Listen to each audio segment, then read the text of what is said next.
Xoşbəxtlik hər bir şəxs üçün başqa bir mənəvi. İnsan var düşmənindən qisas alır, özünü xoşbəxt sayır. O xoşbəxtlik ayrı bir şey. Kiminsə bədbəxtlik üzərində qurulan xoşbəxtlikdir. İnsan var kiməsə yaxşılıq edir, özünü xoşbəxt istəyir. İnsan var kiməsə yeməyini verir, özü az qaldığı halda özünü xoşbəxt sayır. Lakin xoşbəxtliyin başqa məqamları var. Xoşbəxtlik digər qolu səadətdir. Səadət fars sözüdür. 3 adət deməkdir. Birinci adət odur ki, ailə həyatı qurursan. İkinci adət, oğul uşaq sahibi olursan. Üçüncü adət isə övladlı evlənirsən. Bu səadət adlanır. Yəni 3 adət yerinə insan yetirməlidir. Artıq ondan sonra həmin adamın səadətlərdən istəyir. Sizin bayaq verdiyiniz sual həm övladı üçün, həm özü üçün, həm də nəvəsi üçün. Yəni xoşbəxtliyin məqamları çoxdur. Biz hər bir insandan soruşsaq fərqli cavablar, böyük bir kitablar yazmaq olar. Lakin xoşbəxtliyin əsas səbəbi insanın bir-birinə qarşılıqlı mehribançılıq əsasında ailə həyatı qurmasıdır. Bilirik ki, ailə həyatı da 3 əsas bölümdən ibarətdir. Qohumluq, qarşılıqlı məsuliyyət və nikah. Birinci məqamda bilirsiniz, insanlar yalnız bir-biri ilə qohum olmaq üçün bu xoşbəxtliyə qol atırlar. İkinci məqamda qarşılıqlı məsuliyyət, ailədə təkcə atanın rolu orada əsas deyil. Ata düzdür.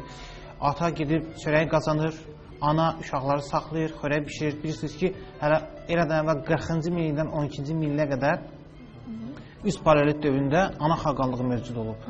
Bu, ananın ailədə hakimiyyəti demək olub. Burada nə üçün belə olub? Ana odun daşıyıcısı olub, xörəkləri bişirib, paltar tikib, uşaqları saxlayıb. Bütün işlərinin 70% ana gördüyünə görə, kişilər yalnız mağara daxilində heç bir işi olmadığına görə, mağaradan kənarda olduğuna görə buna ananın üstünlüyü nəzərə çarpıb.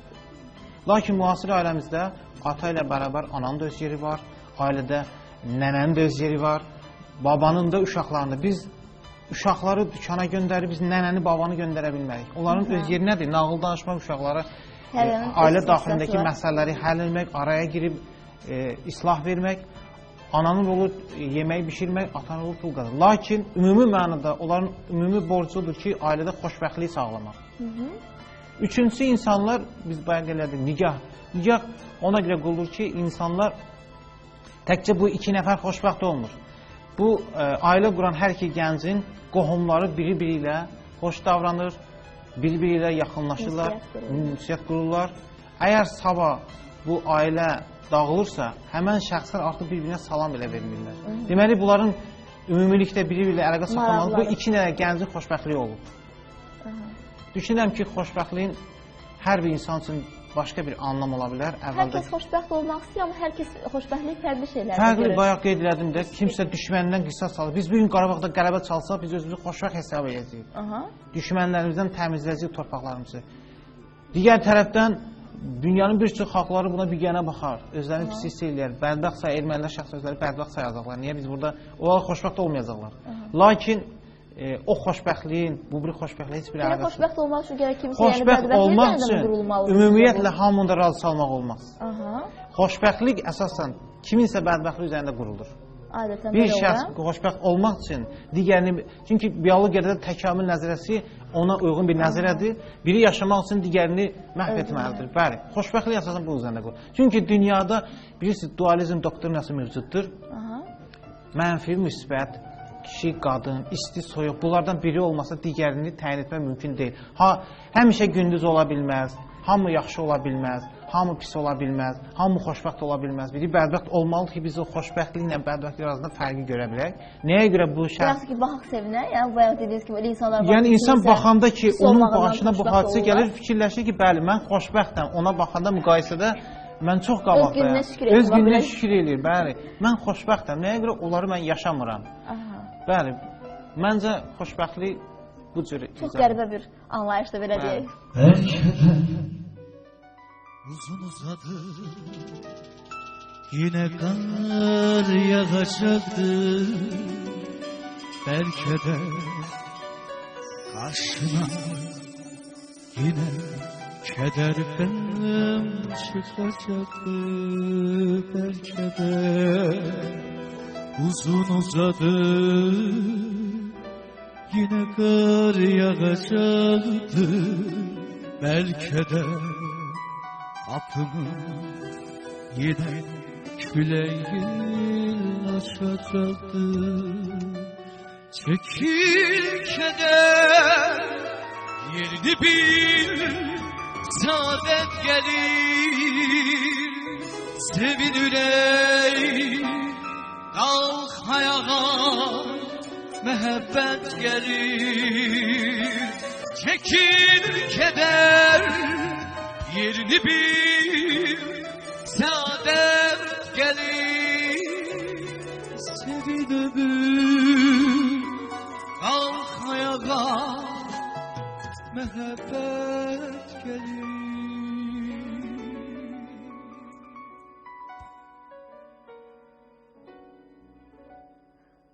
Əgər bilsək ki, bu qədər asandır, ayağa qalxmaqla səadətin, məhəbbətin gəlməsi, inanıram ki, burada hər kəs ayaqda olardı. Amma təbii ki, bu gözəl bir ifaya görə təşəkkürümüzü bildiririk Əli müəllimə. Söz qalxmaq deyəndə ki, özün də heç olmasa, özün də bir hərəkət eləməlisən ki, səadət özü gəlib öz insanı tapmır. Gərək insan öz səadəti uğrunda, məhəbbəti uğrunda vuruşsundur. İnansın. Elə insanlar var ki, heç xoşbəxtliyin olduğuna inanmırlar, sonra xoşbəxtlik axtarırlar. Çox gözəl vurğuladınız. Təşəkkürümü bildirirəm həm ifadə, həm sözlərinizlə. Amma mən bir məqama toxunmaq istəyirəm. Mən çox təəssüfləndirən bir məqam budur ki, bu səadət anlayışını izah edəndə, yaşamaq istəyəndə bunu sadəcə özümüz üçün arzulayırıq.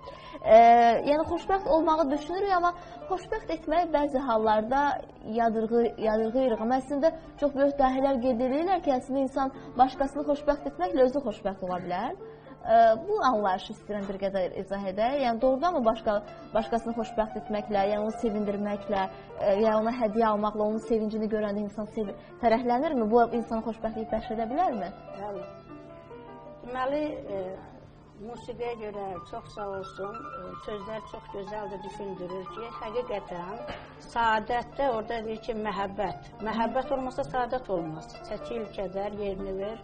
Yəni, məhəbbət gəlir ki, buna özüm elə bir ki, qayıdıram. İndi sizin sözünüzə qüvvət ki, bəli, deyir ki, hər hansı bir adama sən xoş gün arzulayırsansa, elə bir ki, yarısı özüvə qayıdır. Pis gün də arzulayırsansa, qılıncın deyir ki, başı olur, onun birici də özüvə qayıdır. Yəni, hər bir insan hamıya xoş günlər, xoş rüzgar arzulamalıdır. Əgər əlindən gəlirsə, bacarırsa, kömək eləmək, bir əl tutmaq əlidən qalır. Yəni, bu kəlam böyüklərdən biz eşitmişik ki, bu hamısını elə bir ki, ağzında əzbər örgənilib. Amma deyir, nə tökürsən aşıva, o da çıxır qaşığıva. Bu atalar sözlərinə nəzər salanda buna aksiyoma kimi görmək mümkündür. Yəni, xoşbəxtlik də ki, deyir ki, dualar, birinə deyir, yaxşılıq eləyəndə onun duasını Allah qəbul edir. Yaxşılıq görənin Allah duasını qəbul edir. Əgər sənin çətin günündə mən sizə yaxşılıq eləmişəmsə, onu həmişə siz xatırlayırsınız. Əgər əl tutmuşamsa, ruzu bəxş eləmişəmsə, ya məsələn çətin gündə pula ehtiyacın olubsa, nəyəsə ehtiyac olubsa, həmin vaxtda o sizcin elə bil ki, heç vaxt yaddan çıxmır. Həmişə onu... Amma deyirlər, bizlər, yəni insan xislətində var, pisliyi daha çox yadımızda saxlayır. Yox, yaxşılıq da yaddan çıxmır, pisliyi də yaddan çıxmır. Hər adam yaxşılıq eləyir, amma pisliyə yaxşılıq hər adam eləmir onu. Adam var deyir ki, o mənə pislik eləyib, mən də ona pislik eləməliyəm. Pisliyə yaxşılıqla cavab versin, həm də ki, unutqanlıq, hər hansı bir İnsan özünün, yəni o qazanacağımız savablar, dualar, onlar bir yana qalsın. O daxilən insanın rahat olmasına gətirmiş olacaq, düzdürmü? Adam birinə hörmət eləyir, ona yaxşılıq eləyir, özünü rahat hiss eləyir. Adam var isə birinə pislik eləyəndə özünü rahat hiss eləyir. Həmişə də pislik eləyən elə bir pərdə arxasında qalır, kiməsə elətdirir. O vicdan əzabı məsələsi də var da, yəni başını vicdanı olarsa, varsa, əgər varsa, hər bir kəsdə vicdan yoxdur, xoşbəxtlikdən söz düşəndə birinci ağıl lazımdır. Ağıl, elm. Ağıl xoşbəxtliyin əsasıdır. Əmək xoşbəxtliyin atasıdır. Zəhmət xoşbəxtliyin rəhnidir. Məqsəd xoşbəxtliyin ürəyidir. Ağıl həmçinin də saadətə açılan qapıların açarıdır. Amma belə də bir yandan deyilir, mən bayaq da vurğuladım ki, çox ağıllı olan insanlar çox az şeylərdən xoşbəxt olurlar. Çünki onlar o qədər ağıllı olduqları üçün hər şeyin problemli yönlərini fikirləşirlər. Yəni çox ağıllı da yaşayırlar. Hər şeyin çoxu bir ziyandır. Nizami Gəncəvinin şeirlərində buna daha çox vurğulanır, rast gəlirik ki, sözdən də yazılır, sudur, artıq içiləndə dərd verir, o da. Hər şeyin çoxu, hər şeyin həddi. Həddində olan hər bir şey xeyir verir insanlara. Hələ xoşbəxtliyin də, ifadəsinin də, qədərində olması gözəl olar. Mən istəyirəm ki, bir ifa işləkmi əlimdən, sonra... Dünyada həm kədər, həm də sevinç var. Kədər istəməyib, xoşbəxt olanlar. Dünyada həm sevinç, həm də kədər var. Kədər istəməyib, xoşbəxt olanlar. Arzuylar müddət, həyat quranlar. Bəzəyər ömrünü, xoşbəxt olanlar. Arzuyla müddət, həyat quranlar. Bəzəyər ömrünü, xoşbəxt olanlar. Bəzəyər ömrünü, xoşbəxt olanlar. Bəzəyər ömrünü, xoşbəxt.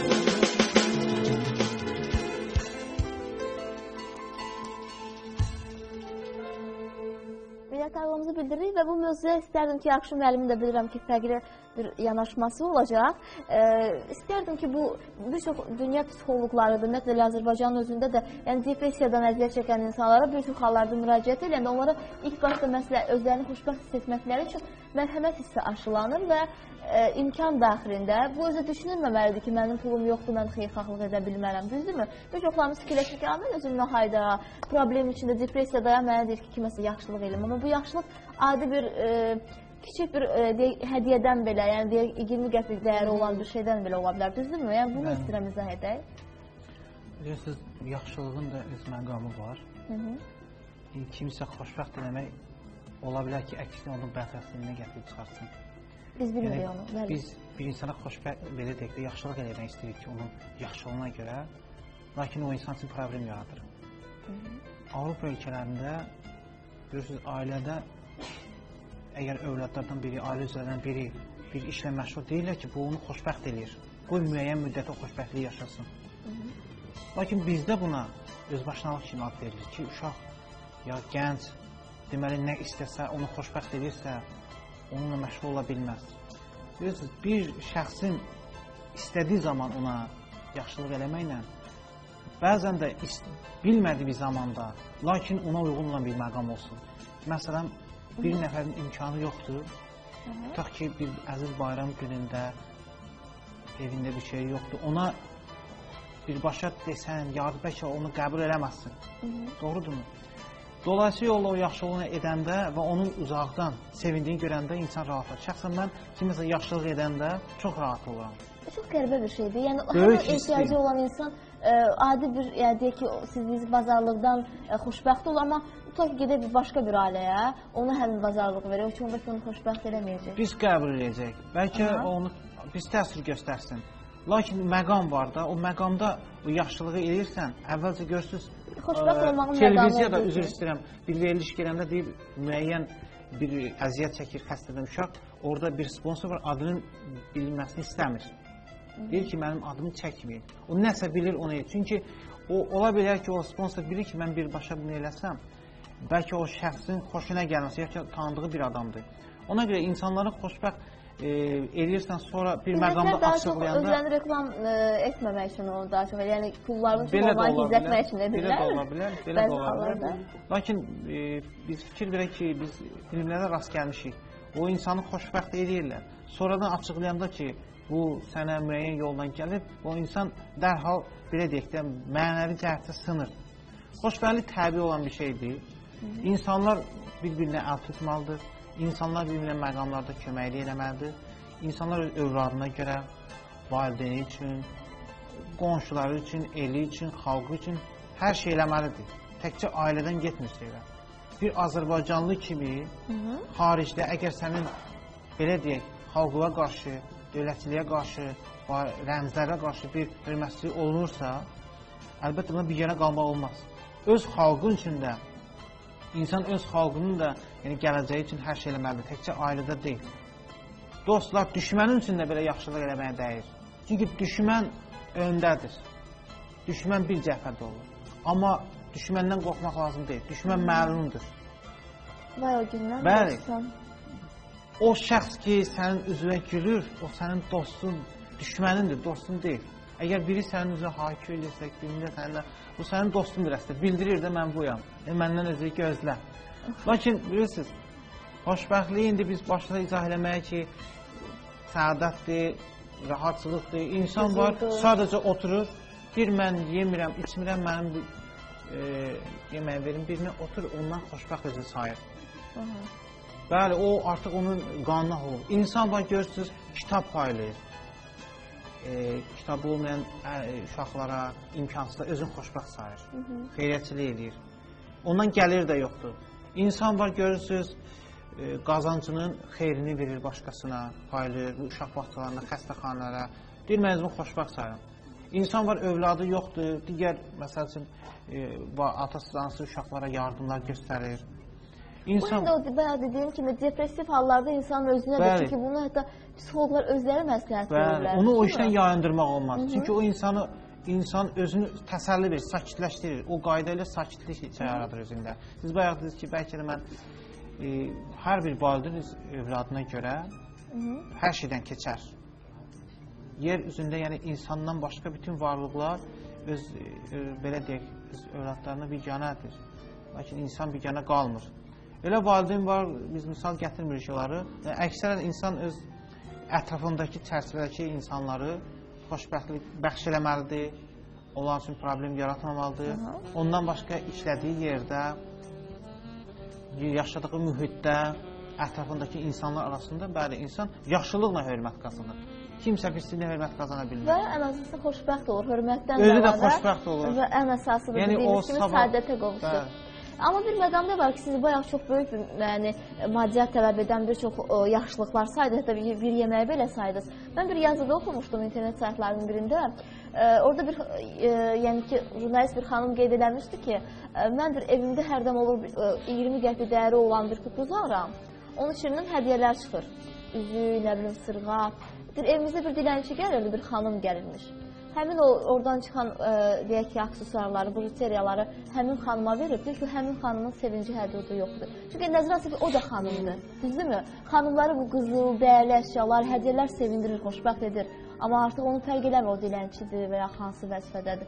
Doğrudan da yəni çox yaxşı bir məqamidir. Amma bir məqama da istəyirəm toxunaq ki, biz qadınlar daha çox pessimistik, optimist düşünmürük. Siz bunu yaxşı şükür mənasında qeyd elədiniz. Bu daxilən də belədir. Yəni insan çox vaxt pessimist oluruq. Deyir ki, heç nə yolunda getmir, işlərim düz gətirmir. Amma deyir, əslində insan 10 dəfə özünə güzgüdə baxaraq desə ki, mən xoşbəxtəm, o daxilən bir xoşbəxt olacaq, əsassız. Necə keçim içəri? Uşağımı tutub aparırsan, hər bir deyirsən ki, mən keçim içəri.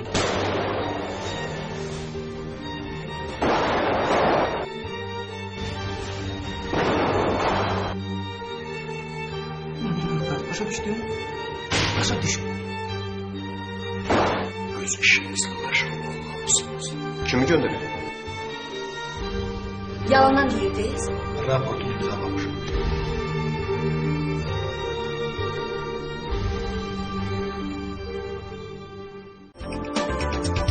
Həftəlik agroinformasiyalar. Bitkiçilik, əkin-biçin qaydaları, heyvandarlıq. Çörəyi torpaqdan çıxan zəhmət adamlarının gündəlik iş və qayğıları.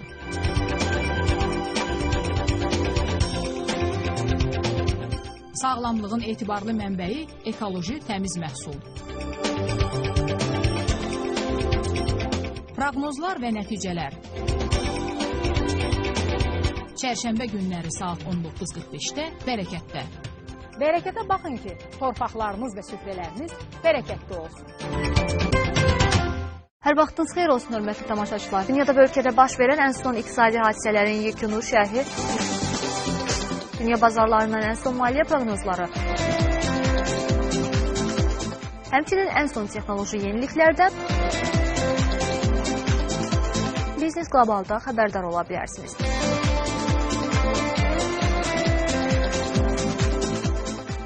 Əgər subaylığın daşını atıb, özünüzə şudurğu bir etmişsinizsə və barmağınızdakı nişan üzüyünə baxıb xəyallar qurursunuzsa, nə gözləyirsiniz? Xəyallarınızı bizimlə gerçəkləşdirin. Güc birlikdədir deyib atalarımız. Elə isə yarımla mən bütün çətinliklərin ötəsindən gəlirik deyən evli və nişanlı cütlüklər. Sizdən gücünüzü birlikdə göstərin. Bunun üçün sadəcə 055-226-55-37 nömrəsinə zəng edin. Qazanacağınız mükafat bir-birinizə hədiyyəniz olsun.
Bir-birindən maraqlı. Ola bilərək teatrda ömür boyu işlə, səni tanımazlar, amma televizyonda bir-iki dəfə çıxır, rol bəyənildi, sən bütün Azərbaycan tanıyır.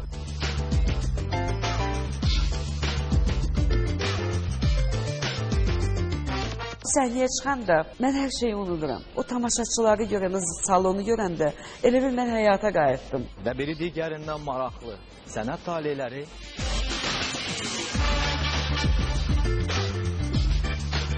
Biz həyatda hər şeyi görürük. Həyatın acılarını da, keşməkeşlərini də. Ömrün fəsirlərində.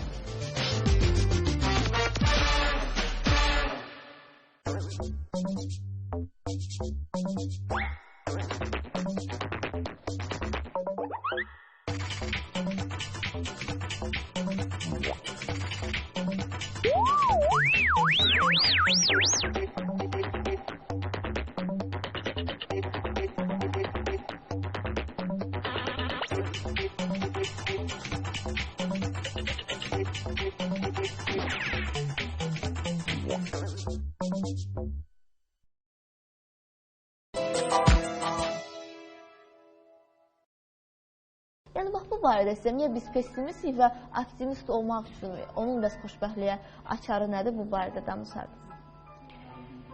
Deməli, o da hamıya aid deyil. Elə adam var, çətinliyi də elə yoluna qoyur, səbirlə. Onun da açarı səbirdir. Yoxdur, necə olacaq falan. O iş gəlib vaxtına çatanda elə yoluna gedir. Deyirsə, mən niyə bu qədər həyəcan keçirtmişəm? Çox vaxt belə olur ki, o Allah Taala elə yoluna qoyur. Və mən deyərdim ki, belə bir məsəl var ki, hər bir pis işin başında bir xeyir var. Deməli, hər hansı bir çətinliyə düşəndə elə biraz da müdrikləşirsən. İnsan ağlı ilə, elmi ilə müdrikləşir. İnsan rəftarı ilə, hərəkətləri ilə hörmət qazanır. İnsan fəaliyyəti ilə isə şöhrət qazanır. Yəni, o çətinliklərdən çıxmaq, bacarığı əgər o insanda olanda heç vaxt pis şeylər fikirləşmir. Bacarıq olmayanda, əlbəttə ki, necə eləyəcəyəm, deyir, ən çətin iş dünyada işə başlamaqdır. Hər hansı bir evi tikəndə deyəcəksən ki, bunu necə qaldıracağım, bu binanı, amma bir o kərpicləri hörəndə, hamı da zəhmətlə başa gəlirsə, ona qalib gəlirsən. Amma işə başladım. Və yaxud da ki, indi biz işə gedirik, deyirsən ki, bu işlər neçə iş qalıb, hansından başlayayım? Əvvəl adamı özün qorxudur, sonra bir başlayırsan, işə başladın, qutarırsan. Deyir, əl mərddir, göz namərd. Belə də bir deyim var el arasında. Yəni, çətinliyə sinə gərdin, qələbə qazanırsan. Onu da yenə də zəhmətlə, ağılla, fərasətlə. Və səbri də unutma. Səbir, bayaq dediyim kimi, açardı. Və o, hər bir şeyə qalib gəlirsənsə, xoşbəxt olursan və saadətə qovuşursan. Və saadət, mən də Akşin müəllimin sözünə davam eləyirəm ki, saadət elə bil ki, hər bir yerdə müxtəlif fikirlər sürür. Mən də ki, elə bir yerdə oxumuşam ki, saadət, Akşin müəllim dediyi kimi 3 adətdir. Qarşılıqlı hörmət, qarşılıqlı məhəbbət, qarşılıqlı güzəşt. Yəni, bu mənaları verir. Yəni, bunlar qarşılıqlı güzəşt, məhəbbət, hörmət olanda ailə də uzun ömürlü olur. Amma hesab edək ki, hər zaman qarşılıqlı olmur da hər şey. Olmasa uzun ömür heç vaxt daşıya bilməz. Heç vaxt onu uzun bir tərəf xas sürükləsin. Tək əldən səs çıxır, yox. Qüvvət birlikdədir. Ona ancaq birlikdə. Bunlar qarşılıqlı olmasa heç vaxt, heç bir işi uzun-uzuna davam mümkün deyil. Bəli. Buyurun, zəhmət olmasa. Mehribanlık sadedir, mehribanlık sadedir.